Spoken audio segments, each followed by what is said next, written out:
Bet the Board. What do you mean you don't bet? I mean, I don't bet. You know, I don't gamble. I don't. I never have, and I never will. Yeah, right. I'll bet you $20 I can get you gambling before the end of the day. You owe me 15 grand, pal. Pay him.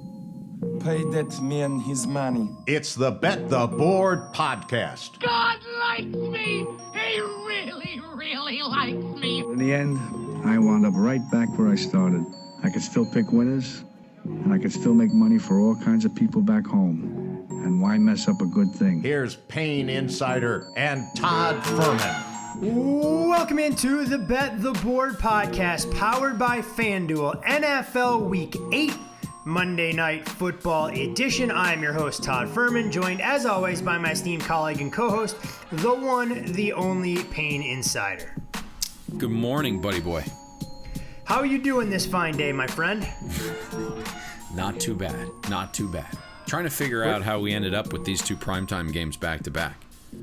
Dallas, Philly, and now we know the Tampa NFC Giants. East. We know the NFC East because of the East Coast bias always gets top fanfare and billing. It feels like every year, regardless of how good the teams are, we'll get the Eagles and Cowboys at least once on Sunday Night Football. And I don't think anybody, Payne, in their wildest dreams would have anticipated that both those proud franchises would be the complete dumpster fires that they appear to be so far this season. That was an ugly game last night. Very ugly. But I was happy the Eagles got a win.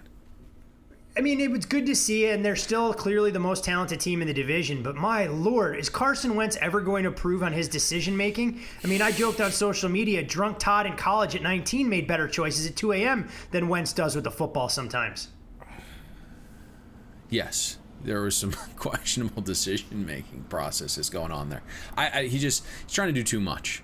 And I think that's kind of Doug Peterson's job to reel him in a little bit, especially as his weapons get back, right? You got Jalen Reagor back last night. Hopefully Miles Sanders returns. You had Goddard return last night. So I think that's the biggest thing when you're looking at Philadelphia is hopefully they can start to get a little bit healthier. And that will at least allow Carson to play a little bit more within the offense where he doesn't feel like he's got to do everything. There's a couple times last night, that pick in the end zone, I believe it was the second quarter where he's rolling right, probably 7 or 8 yards in front of him. And in a game like that, when you're going against DiNucci, even a field goal is a big score there. So you just kind of threw away a possession there. I didn't understand that one. That was the one that had left me really scratching my head. The one for me was honestly when he's scrambling around in the first quarter, and the Cowboys have, kicked the field goal on their opening drive, and then Wentz, rather than throwing it away, takes the fumble. Now, credit to the Eagles' defense, they ultimately erased that turnover and kept DiNucci and company from putting points on the board. But just throw the ball away, live to fight another down. It's a little bit head-scratching knowing he has the talent. I do want to give the Cowboys credit, though, Payne. For the first time, maybe in the last 4 or 5 weeks, they actually look like they were engaged. They showed energy. They showed a little bit of fight. They just flat out didn't have the talent they needed at quarterback to make that game slightly more competitive. Yeah, it's for first place in the division. So it doesn't shock me. If they no show there for first place in the division on national TV, then you probably have to start firing coaches, as crazy as that sounds. Well, that may happen anyways. We'll see what direction the Cowboys elect to go. And, of course, Andy Dalton may have the chance to be back next weekend where they'll take on the Pittsburgh Steelers, a game that most likely will not make our Thursday breakdown. But, weirder things have happened in the past. Good, the bad, and the ugly, Payne. I don't know if you want to heap praise or accolades on your beloved Dolphins with a dominant performance against the Los Angeles Rams in Tua's debut. Say what you would like to say. I'll let you go first. You go ahead. I'll give you the floor because I know you weren't happy with the performance, which is fine, understandable. You watched the game in its entirety, and I always defer to you when it comes to all things Dolphins. I'll say in the first half, Tua obviously needed some time to acclimate, didn't like the way his ball security was on that opening strip sack that led to the Rams' first touchdown. But credit to Miami defensively when they needed the turnovers, they needed the big plays. You get the 78-yard fumble return from Van Ginkel. You get Jakeem Grant with the punt return that breaks it wide open. But the offensive numbers, no, there was nothing pretty about it when you're out first down 31-8. And I know some of that came in garbage time for the Rams, but you failed to get 200 yards of offense. But I know there's one coordinator and coach in specific that you want to give a ton of credit to for that result. Yeah, we can break this down, right? And I think Brian Flores obviously deserves all the credit in the world. And then you had Josh Boyer, the Dolphins DC, help with that game plan. And listen, this was part of the handicap for us, is that Brian Flores, with 2 weeks to prepare, similar to the time that he had in the Super Bowl, knew what he needed to do against Sean McVay and Jared Goff. And this is really the reason I found myself on Miami last week. And they did exactly what they did to Goff in the Super Bowl. And I know, again, the box score looks horrific, and the Rams probably deserved a little bit better. But if you look at Brian Flores, how he set the tone for this game defensively, he understood everything that we've talked about, Todd, for years, right? Goff melts under pressure. And you look at this right now. They forced the Rams out of their comfort zone, which is a lot of empty sets. They sent blitzes. And if you look, they forced Goff to survey the field from the pocket a little bit. None of the play action or the boot action, which allows Goff to kind of, fake the handoff and then survey half the field. They couldn't really do that. So when I looked at what Flores did last night by some of these metrics and what I saw from my eyes is they went cover zero. And Goff hadn't seen a bunch of cover zero this season. And then you go back to 2019, Goff completed 43% of his passes against cover zero coverage. The first 3 quarters of that game, Goff was held to 4 yards per pass attempt, a 35% passing success rate. His completion percentage, 11% below expectation. And if you look, whether it was pressures or blitzes, I think that you hit it. Changed the entire game. 2 picks, 2 fumbles for Goff. Emmanuel Ogbah came out after the game and said, we really liked our game plan here. The entire goal was to attack Jared Goff and the offense, play downhill. That seemed to work pretty well. The problem was, though, and what you're going to hear from a lot of people, and they're right about it, was the offense. And this is something we didn't think would happen. So we got half the handicap right. Fortunately, we did get to the window, but 65% run on first down for the game, 63% run on first down the first 3 quarters. Is very predictable for Chan Gailey and the Dolphins offense. You would hope, and something we talk about all the time, that a guy that's been around this long understands your quarterback's going to have to pass the ball at some point. You'd rather have him throw it on unpredictable downs rather than in these known passing situations. That's the best way. Have Tua complete a few balls early. Gain some confidence there. That never happened. But you can't pass less, right? And if that's the approach that you're going to have, you shouldn't have made this move. And I get Miami's offensive line has made some big strides there, but they're still 23rd in rushing efficiency as an offense. You can't run the ball more. And my feeling is, and the hope is, that you're going to have to see a more aggressive Miami offense this week. They're going to Arizona. Their defense spent 90 snaps on the field in the heat and humidity. But Chan Gailey, I think, needs to be dramatically better for this game against Arizona. It's probably not going to be a great road trip. Yeah, you'd hope that there's a little bit of confidence building there. Tua finishes 12 of 22, 90-some-odd yards, and ultimately gets the win, which is most important, keeping heat on the Buffalo Bills within the division. We'll see how the Dolphins handle that bit of prosperity when they head west to take on a rested Cardinals side. Payne, I want to give a game ball to the Cincinnati Bengals, specifically their offensive line that was down 4 out of 5 starters. They kept Joe Burrow upright all game. We know the Titans don't exactly have the most ferocious pass rush, only 7 sacks through 7 games so far. But to the Bengals' credit, they took advantage of a great situational spot. There was very real professional money that came in on the road favorite, and the Bengals were arguably the better team from start to finish. So I will let you praise the offense, but on my notes, I'm attacking Vrabel and the Titans' defense.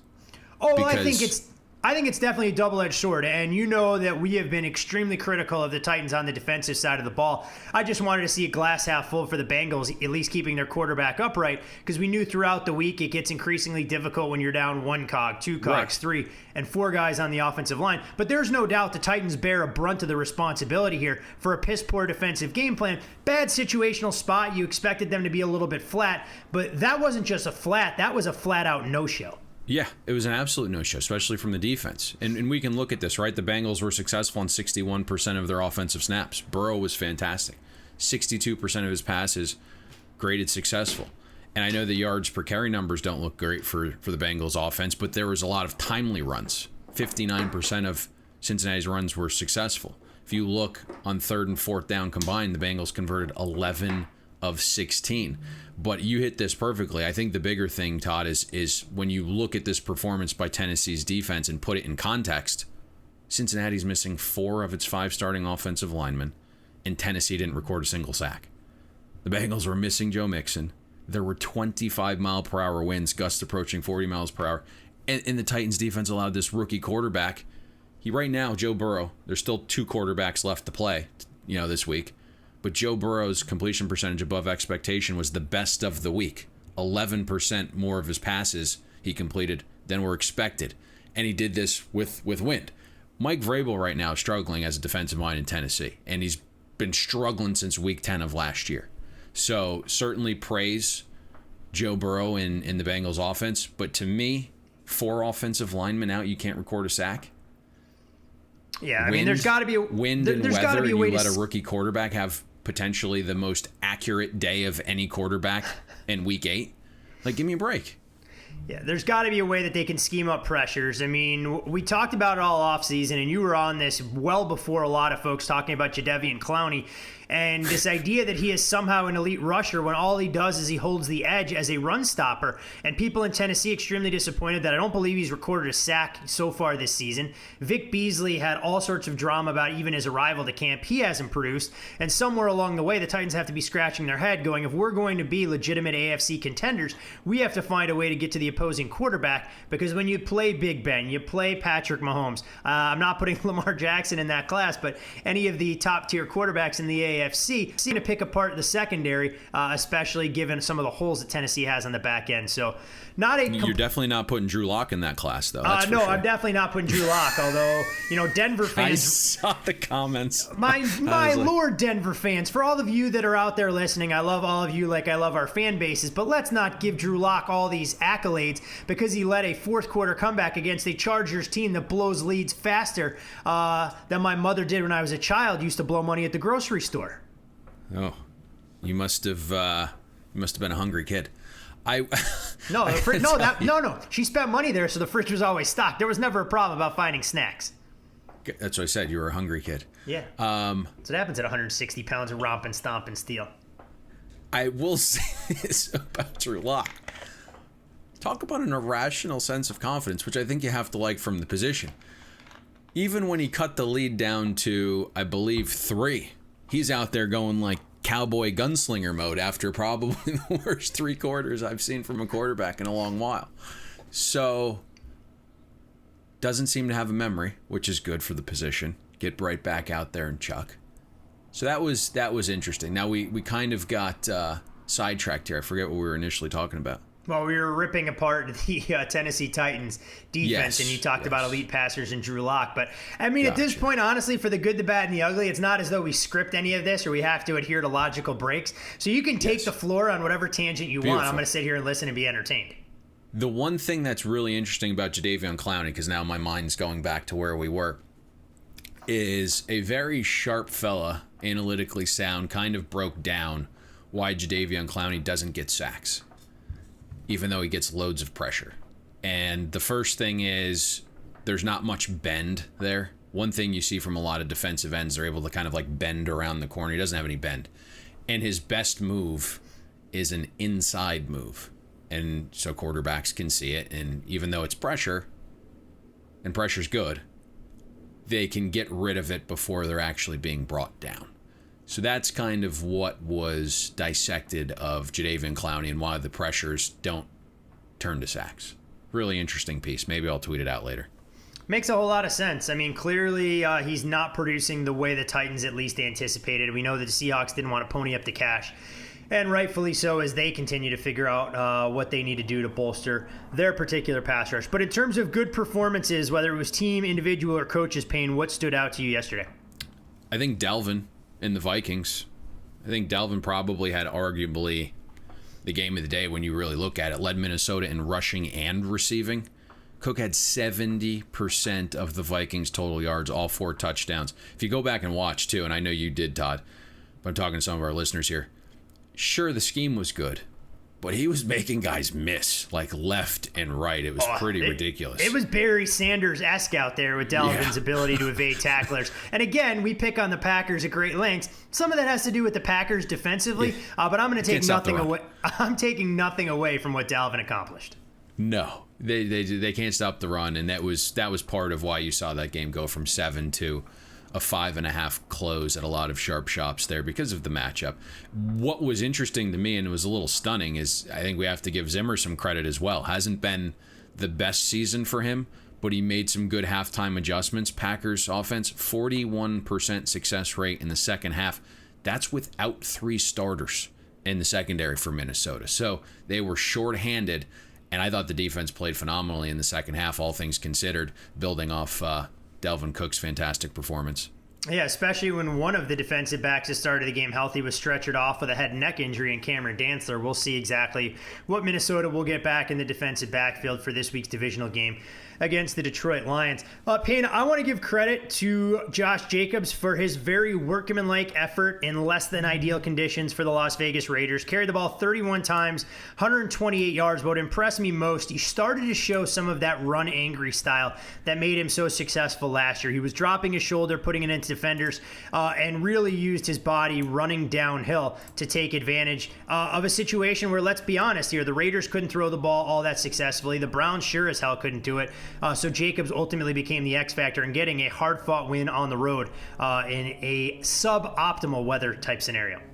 That was when we broke down the game. We said there's two things here. Like 1A is which team's going to be able to run the ball better in this weather, because severe winds, 40 mile per hour gusts, 28 mile per hour steady winds. Some even tracked it higher than that. They had the winds well into the 30s. So 1A was who's going to be able to run the ball, and 1B was which quarterback's going to be a little bit better with the short passes. And Josh Jacobs was an absolute beast. Got back to his running style. If you go back and watch that game, Todd, not only was he putting his head down, but he's like dragging defenders 3, 4, 5 yards after contact. All those yards really added up in a game like that. So huge performance there from Josh Jacobs. Got it done. The other one that I like to see, our boy got back on track there. DK Metcalf was someone that we what a horse. Really, yeah, what a horse. The matchup was perfect, right? We talk about the kind of receivers that give San Francisco trouble with Richard Sherman out, and it's the outside receivers. And DK Metcalf, I thought, had a fantastic day, obviously. Rebounding off the worst game against Arizona, 10 for 161, 2 touchdowns on 15 targets. I thought what was really interesting, though, was like all the catches were meaningful. 8 first downs, 2 were touchdowns. Russell Wilson had a 151 rating when targeting DK, so good bounce back game. I think the other thing we have to give credit to here, Todd, is the Seahawks defense. They played exceptionally well for 3 quarters. Then they did their best in the fourth to allow the 49ers to get back in the game to a certain extent. Yeah, listen, against the Kyle Shanahan offense, if you remove the junk in the fourth quarter where Nick Mullins comes in and Seattle's playing prevent defense because they're up 30-7, and you only focus on the first 3 quarters, Seattle defense holds Kyle Shanahan and the 49ers offense to 2.8 yards per play.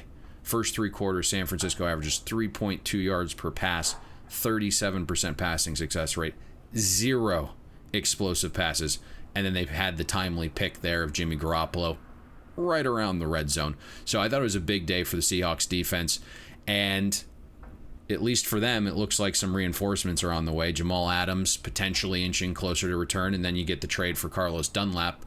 I would think he plays this week against the Buffalo Bills. So hopefully, for Seattle's sake and Russell Wilson's sake, they get a little help from that defense. Yeah, I want to give them credit. I also was a little bit surprised San Francisco remained so run-heavy, knowing that they hadn't been able to establish the run against Seattle, and it plays into the strength of that Seahawks defense. And then you begin to wonder again how healthy Jimmy Garoppolo is. We know he went off to the locker room walking gingerly on that ankle. Be interesting to see if he's ready to go in a short week, and if the market's any indication, with Green Bay inching out to a 3-point road favorite at FanDuel, it leads me to believe that we may see Nick Mullins getting the start. Absolutely. I would concur there. Yeah. You mentioned, listen, it's one of my bad things, and we can transition there. But, Jimmy G's struggling, and that's why there really wasn't much confidence in throwing the ball. Even at the end of the second quarter there, right before halftime, I know San Francisco's backed up, but just handed the ball off and got out of Dodge. Typically, if you have a quarterback that's making as much as Jimmy G is, and you have Kyle Shanahan as an offensive mastermind, he's always going to be aggressive there, but he wasn't good. And if you just look, 37% passing success rate, 5.3 yards per pass attempt, 0 explosives, 1 pick, took 3 sacks. He just wasn't overly decisive with the ball either. Looked like he had some happy feet. He just doesn't look comfortable in the pocket. Accuracy has been off all season. I know he's battling this ankle injury, which is likely, I don't want to say for sure keeps him out, but likely keeps him out. Accuracy's been bad. Only Haskins and Darnold have a worse expected completion percentage than Jimmy G of quarterbacks with at least 3 starts. Jimmy G right now, 4% below expectation in terms of completion percentage. So he just hasn't been good. Yeah, not the company you want to keep, and the 49ers dealing with the injury bug as well. More tests coming on George Kittle, who also exited that game early. We'll keep an eye on his status, but that'll be a game that we Coleman cover as well. Yep, a game we cover in great detail on Thursday, which a game that should have been one of the marquee matchups. We'll see if the walking wounded are ready and able to go. Payne, I watched the Steelers-Ravens game in its entirety, or at least the better part of 3.5 quarters, and Baltimore builds a 17-7 lead despite Lamar Jackson throwing a pick six on the third play from scrimmage. You think that, okay, Baltimore's turned the corner, they've come forth with a good game plan. Lamar then gets picked to start the second half, creating a short field. The Steelers cut the game to 17-14, and the Steelers put together 2 of their only offensive drives, combined 18 plays for 150 some odd yards in back-to-back series to get out of Dodge with a 28-24 win. Do we give the Steelers more credit for that win going on the road in a hostile territory in a very difficult spot to win that game outright? Or is this more a reflection of where Lamar Jackson, Greg Roman are on the offensive side, or this Baltimore Ravens defense that we had high expectations for that couldn't get a stop when they needed it most, albeit without Matthew Judon, who was unfortunately removed from the football game late in the first half? So I'm going to go back and watch this game. I watched some of it. It was one of the games I had off to the side. It looks like it just came down to turnovers. Lamar Jackson needs to be better. We had the receivers calling him out a little bit after the game with Hollywood Brown. Must run the family there, by the way. So he just needs to be better, right? You have the pick six to start the game, completely kills the momentum, has the pick in his own end, so it shut up 2 short drives. When you look at the numbers, though, they deserve better. 457 yards to 221. Outgained Pittsburgh by 1.4 yards per play. More yards per pass attempt. 2.6 more yards per rush attempt. So they have to figure out how to get over the hump and beat some of these better teams. And it has to be discouraging for a team with Super Bowl aspirations that the 2 best that you've faced on your schedule have beaten you in your own building. Now, I know the home field advantage isn't quite what it is this year, but that's certainly a blow to the confidence. They have to figure out how to get that mojo back, because right now they don't seem to have it. A lot of question marks. The pass game's got to get going. It's not just Lamar. Lamar certainly needs to be better, but he doesn't seem to have confidence in some of his guys. It's why they brought in Dez Bryant. They need to find that security blanket, because teams right now are just removing Andrews from the equation and saying, hey, beat us with some of your other weapons. And we saw Willie Snead get really implemented into this game because he's a decent route runner and a big target. Now, Willie Snead isn't very good, but he's the one guy who can kind of like sit down in a zone or run a decent route and have decent hands. He's supposed to be where he's supposed to be.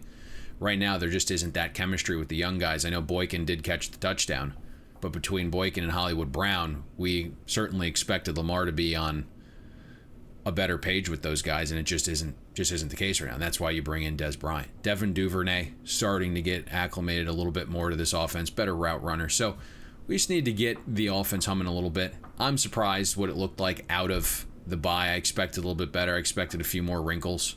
Just didn't quite see it. The saving grace is here. Dobbins appears to be the horse. I get Gus Edwards had a fine game, but Dobbins is a guy that can take the offense to a little bit different level. And even if Mark Ingram returns, we need to see more Dobbins, because I think he provides an extra element to this offense that it necessarily doesn't have that punch, whether it's Gus or Mark Ingram. Well, Dobbins will be returning to the scene of where he did plenty of damage in Big Ten championship games next week when the Ravens go on the road to take on the Indianapolis Colts. Payne, I don't even know where you want to go with the Chargers and Anthony Lynn. They lead 21-3 on the road in the division. You give up 21 fourth-quarter points. You take a pass interference call with no time on the clock. 3rd game in a row where you blow a lead of 16-plus points.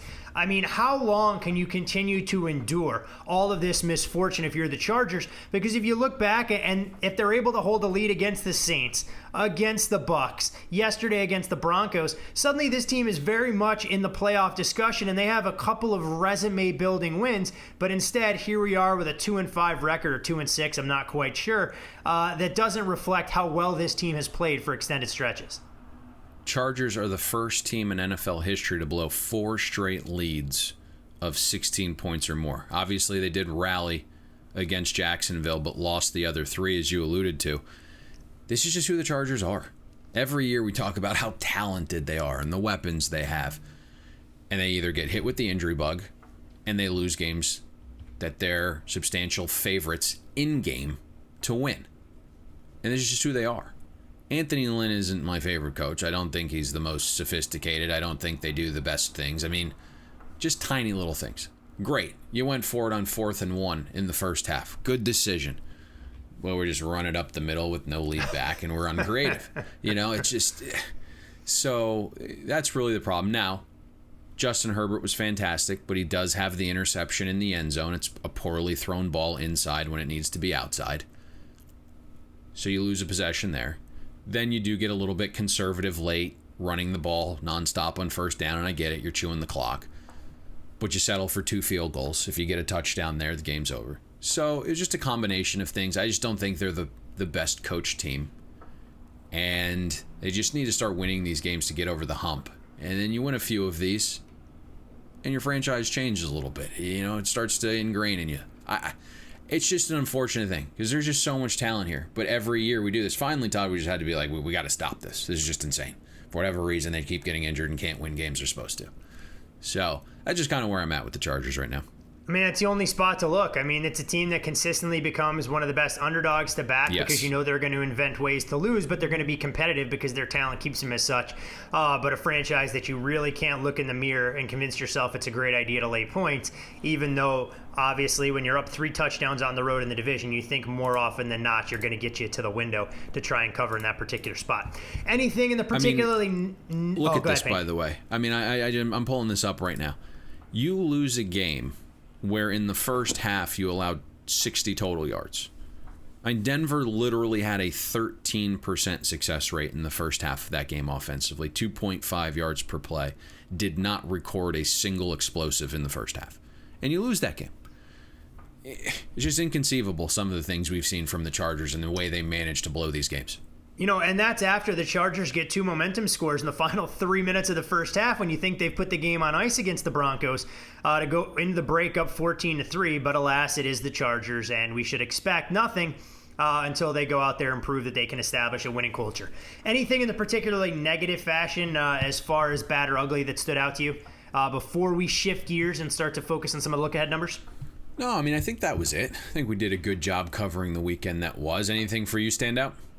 No, I mean, those were some of the main things. Again, we look at a lot of these teams and try and figure out what their identity is going to be going forward. I want to give the Falcons credit for their performance on Thursday night. They were better defensively than I think a lot of us anticipated in a game that saw some over money dealing with the injury to Calvin Ridley, but survive in a road environment. Now some extra time to prepare for a game this weekend against Denver. The Detroit Lions, a little bit disappointing. I know Kenny Golladay left that game with an injury, but some of these same franchises, they just can't maintain a level, even keel. They get up 1 week, and they inevitably come crashing back to earth. So it's what separates the good from the bad, and why we have the haves and the have-nots in the National Football League. And speaking of which, obviously provides a good segue into just 2 look-ahead lines that I think are worth touching, both involving teams hailing from the NFC North. Payne, we talked a little bit earlier in the show about Green Bay and San Francisco. This number right now, you're looking at Green Bay inching closer to a 3-point favorite at FanDuel. Look-ahead number here with San Francisco -1. Safe to assume more injury-related than anything else because neither team did anything to knock your socks off yesterday. Yeah, it's injuries to Garoppolo and Kittle and Tevin Coleman.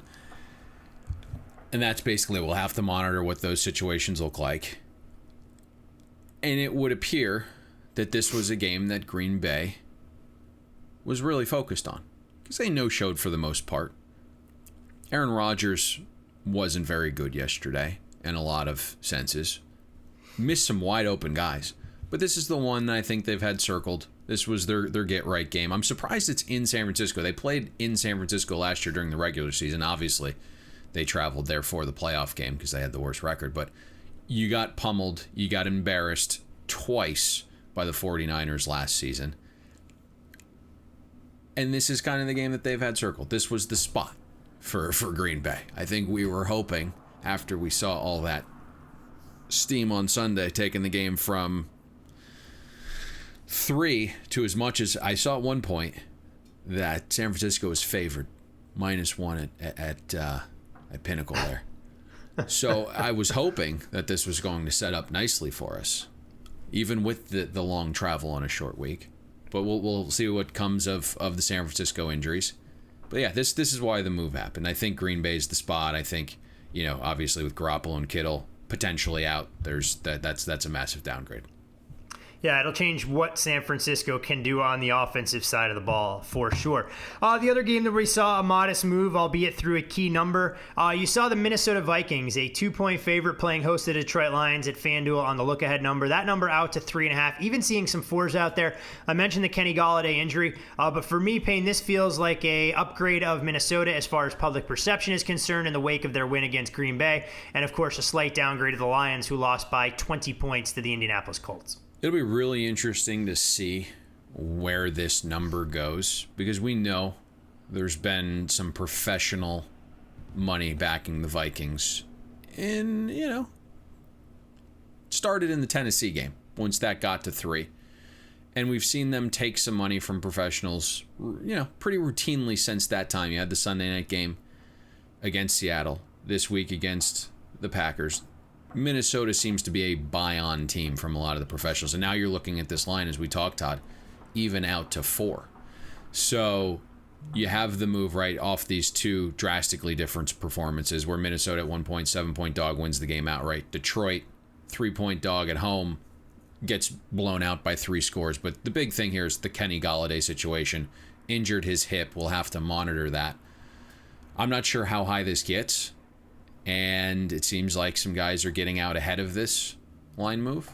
But I don't know ultimately what's going to end up being the side. We'll have to wait and see. And it'll probably change if Galladay's in for this one.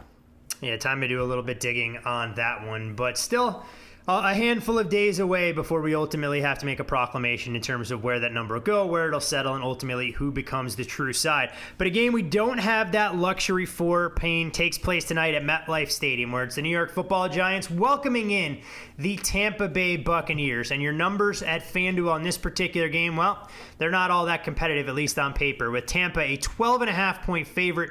Total in the game sits at 45.5, and when you look at the way Monday Night Football has played out this season, blindly backing the underdog has produced a win-loss record of 5-3 against the spread. Under has produced at a 6-2 record, 75% clip. Meanwhile, the New York Giants, well, they haven't exactly been dynamic in their own building, compiling a record of 3-15 against the spread the last 18 home games. Extra time to prepare for the Giants. Tampa, of course, had to travel across the country to take on the Vegas Raiders back home, dealing with an offensive line, at least against them, that has had some COVID issues. And, of course, you have Joe Judge's level of familiarity with Tom Brady. So I guess, Payne, when we look at this Bucs offense matched up against the Giants defense, Tom Brady has clearly found his stride. Do the Giants have the answers to slow down this now balanced Tampa Bay offense? You said the Giants aren't good at home, huh? No, the Giants are not a good football team playing in their own building. I don't know if they're good anywhere. I mean, they have been outstanding as road underdogs over the last, couple of seasons. So I don't want to discount that when it comes to a wagering perspective. They were an absolute monster with Eli on the road as a dog, that's for sure. You mentioned some of the familiarity. Yes, you have Joe Judge, and I remember vaguely, I believe, he was appointed the wide receivers coach last year in New England. He's typically the special teams guy, but I think they added wide receivers to his list of tasks there. And reading this little clip from him, and he said that he really got to see how Tom Brady handled things. He was able to hear how Tom would, pick the brains of his receivers throughout practice and in the film room, and to see what they saw pre-snap and to see what Tom saw pre-snap. So there is like this direct familiarity here. It's not just like two guys that were, in the same organization, but they were in the same meeting room. So I think obviously that could play a little bit of a role here. In terms of the Giants defense and the Bucs offense, listen, it's clear the Giants defense has improved year over year, right? They've added a couple pieces in free agency and the draft. I think the scheme is a little bit better. You have Patrick Graham as the DC. He's a Belichick and Flores disciple. So they play a little more organized this year, that's for sure. If you've looked, Giants do a really good job stopping the run. 11th in defensive rush efficiency, I believe 9th in rushing success rate defense. Not as good against the pass, but the one thing the Giants have done a good job in terms of pass defense, and it's probably by design, they do a good job keeping things in front. 5th in explosive pass defense. So doing well there. And there's this little staple of the Belichick bend but don't break. Giants do a good job in the red zone. They make teams settle for 3 points pretty frequently. 6th in red zone defense. The question here is, step up in class, obviously, for the Giants defense. They faced the 7th easiest schedule of offenses, and you go through the quarterbacks. Big Ben is fine, but it's his first game in over a year. You get Trubisky, you get Nick Mullins, you get Goff and Kyle Allen. So obviously Brady and the Buccaneers offense is going to be a little bit of a challenge here, but you get no Chris Godwin. That helps. And the spot isn't the best. You get this huge Packers win. You travel across the country to Las Vegas, and then you get the huge division game with revenge on deck against the Saints next week. I think if this were probably like a regular Sunday game, Todd, not in prime time on a Monday, I think we'd probably see a little bit more money gravitate here towards the Giants. Maybe a little value bet. I don't know. But for me, I'm looking at this, and I'll be candid. We made the game 10.9. The matchup isn't great. You're obviously dealing with some of the COVID issues, as you hinted at there. And that's part of the biggest part of this matchup, is where the COVID issues have hit. So at 12.5 here, there's not enough value. I pray that it doesn't get to 14. But the key, though, I think, when you look at this game, right, is can Daniel Jones hold on to the ball? That's what it's going to come down to. I mean, it's a great question because it's something he hasn't been able to do all that regularly. And when you look at this Giants offense, Daniel Jones being the leading rusher may not ultimately be the recipe for success against this Todd Bowles-led defense that's been downright outstanding this season. Payne, third-ranked defense overall, best against the run, surrendering an average of 66 rushing yards per game. Second in total sacks, 88 pressures as a team. They've now given up 20 or fewer points in 5 of 7 games. And when you look at their pass defense, which was a question mark coming in, passer rating has been shored up a little bit, allowing top 10 in that department and 7 yards per pass attempt. I do have to give the Bucs a ton of credit as they're getting production out of some of their draft picks right out of the gates, whether it's Antoine Winfield's immediate impact in the secondary, Tristan Wirfs, who rates out the best rookie offensive lineman right now and what they're seeing there, or even Tyler Johnson, who may be the beneficiary of Chris Godwin's absence in tonight's game, even if he's out a little bit longer dealing with that broken finger. Yeah, they've drafted really well. And the one thing that we're looking for here is part of this, the matchup that everyone should be focused on. In normal weeks, Thursday is your final big practice day. And because of the COVID issues, the Giants only had 4 available linemen for their Thursday practice. So Eric Tomlinson, which is a backup tight end, had to play right tackle, and they used defensive linemen as offensive linemen for the scout team. So it looks like most of these guys are going to be back aside from Will Hernandez, but most of them haven't practiced this week.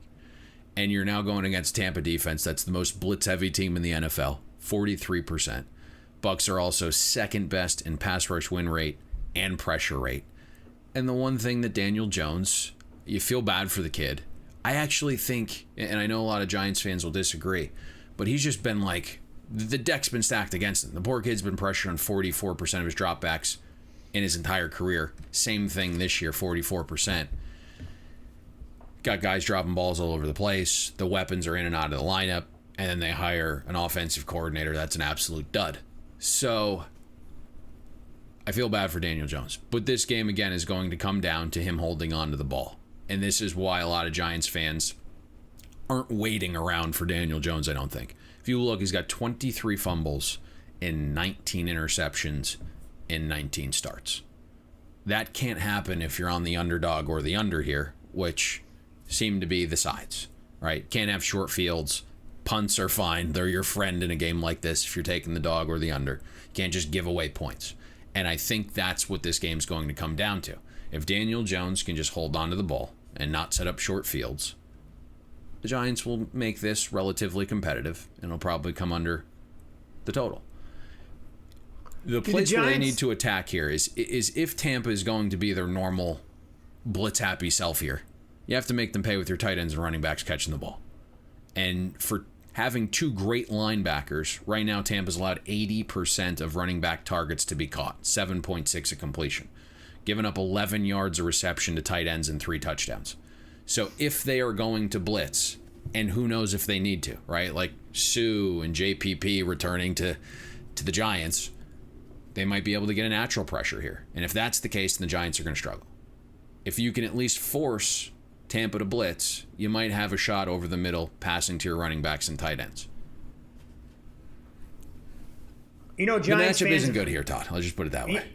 Giants fans have heard this forever. Well, all we need is a healthy Evan Ingram, and he's finally going to break through. Somewhere along the way, Evan Ingram, this prospect that all of us thought could be an elite-level pass-catching tight end, hasn't materialized into much of anything. You wonder when it's going to happen, but routinely performs in that 30 to 40-yard range. And when you look at the Giants' stable of backs, I'm not quite sure who you want to lean on the most, Wayne Gallman or Dion Lewis, to be that breakout candidate.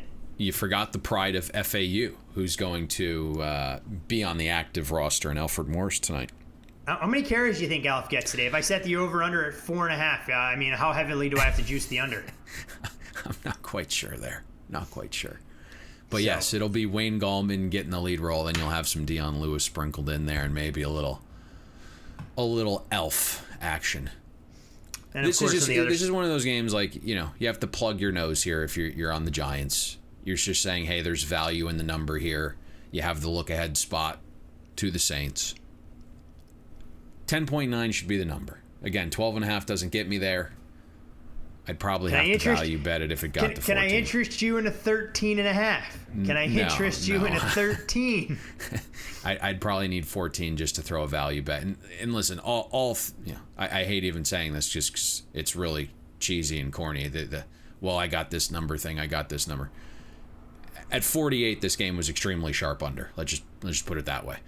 And then there was another group that came in and took 47.5, 47. It's why it got sent down to 46 and 45.5. And we're sitting here at 45.5 and 45.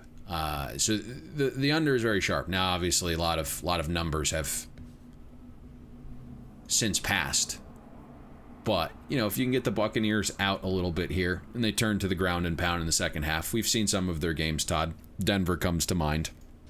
Playing a similar lackluster offense with a good run defense, where Tampa Bay just kind of bleeds out the clock in the second half, knowing that there's a important game on deck. I actually almost prefer the full game rather than the first half.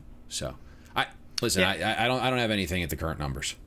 All good. I was going to say, they do have two healthy running backs. We saw Leonard Fournette get heavily involved in the offense, 11 carries for 50 yards last game. It was only the second time all season he's had double-digit in carries. Ronald Jones was pretty ineffective against the Raiders, only 34 yards. It broke a string of 3 straight 100-yard efforts. So they do have a stable of backs that are more than capable of grinding the clock down should they build a double-digit lead like you kind of mentioned and just getting out of Dodge so they can focus on Sunday Night Football where they'll have that revenge date with the New Orleans Saints. A game that we will break down in extended depth in detail right here on the Bet the Board podcast come Thursday morning. All right, Payne, anything else? Well, hold on. First things first, you can follow Payne on Twitter at Payne Insider. I'm Todd Furman. You can follow me there. Most importantly, follow the podcast at Bet the Board Pod. I should really get better about introducing that earlier in the show, but I figure all of our loyal listeners already have us muted on social media, so they don't need to get banged in the head with anything that we have to say on that particular medium. Anything else that we left out of this fine Monday program that you'd like to include before we reconvene for the National Football League 72 hours from now? No, that's it. And then obviously back on Wednesday for college football. Some big games this week. I say, admit it, you're actually excited for college football. Don't lie. Tell the people what they want to hear, Payne. I was just trying to be nice and get you a little happy feeling below the belt before we leave, implementing college football talk on an NFL podcast. I can't wait for you to tell everyone that listens to this show regularly how soft the Pac-12 is when their season will get jump-started on Saturday, and how you're going to elect to break down breakfast football at its finest with Arizona State and USC kicking off at the Coliseum at 9 a.m. Pacific time, because as we know, it's all about the student-athlete. It has nothing to do with TV dollars and revenue. I don't know if I'm going to talk about that game, but do you West Coast guys, are you able to wake up that early? I mean, the rest of the planet is functioning, right? Making big dollars and acting as normal humans. Are you guys up that early? All right, asshole. You do realize there's a 3-hour time difference, and so it's a little bit different on the body clock. Mr. Circadian Rhythm himself. I mean, if you're a football player and you're playing at 9 a.m. local time, what time are you getting up for your pregame meal? I mean, are these guys practicing at 6:30, 7 a.m.? I mean, are they going to the buffet at 5:30 with these COVID protocols, or is this the grab and go where you hit the local Dunkin' Donuts and you grab a mochaccino before you get to the locker room and get yourself ready to play? I don't know. Probably wake up about 4:30. Yeah, I'm interested. Let's say it this way. I'm interested to see how that total gets bet down, specifically in the first half. All right, enough damage for one Monday morning. We've broken down the Giants and Bucs to the best of our abilities. And just wait, a week from today, we'll go right back to the scene of the crime at MetLife Stadium and get to talk Patriots Jets. Yay! I do wish I lived on the West Coast in terms of like these late games. That's the only benefit. That's the only benefit to living out your way. I don't mind getting up early in the morning. It's not something that really fazes me. Obviously, if you're a night owl, it's not conducive when you have to be up at 5:30ish in the morning on Saturdays and Sundays, especially during college basketball season and whatnot, to make sure you have your ducks in a row. But there's a little bit of breath of fresh air when Monday Night Football ends before 9 o'clock Pacific time, and you at least have an hour or two to unwind before you have to tap out. Or for old people that are on this podcast like you that'll like to go to bed at halftime. I would like to go to bed at halftime tonight. That would be the goal. So, well, I mean, once you get your 14 on the New York Giants and you have to value bet, you might not be able to go to sleep at halftime. I sure hope it doesn't get there. For Payne Insider, I'm Todd Furman. Best of luck with however you choose to wager on the Bucs and Giants tonight. We'll be right back with you on Wednesday for a massive college football slate. But in the meantime, hopefully we'll see you at the window.